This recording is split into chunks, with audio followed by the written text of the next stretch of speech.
İzmir'in Kaynaklar Tölet Parkı'ndayız. Çok güzel bir parktı. Şimdi ben göstereceğim o güzel, bir güzel parktı.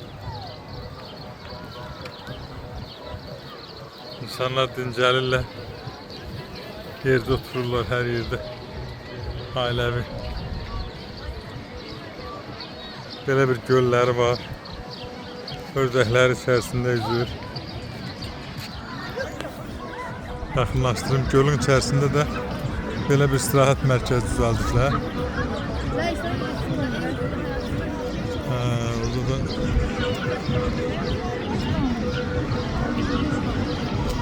şimdi keçib gedər yola baxarıq.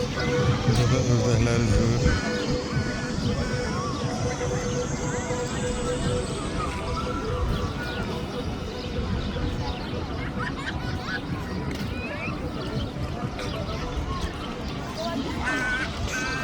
İnsanlar özləri stol gətiriblər, yemək yeyirlər, rəqs edirlər, sərbəst, heç kimin işi yox, sakitlik, mədəni istirahət, burada gül, çiçək, gözəllik,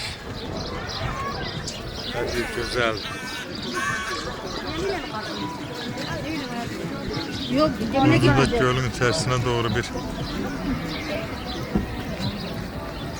istirahat yeri.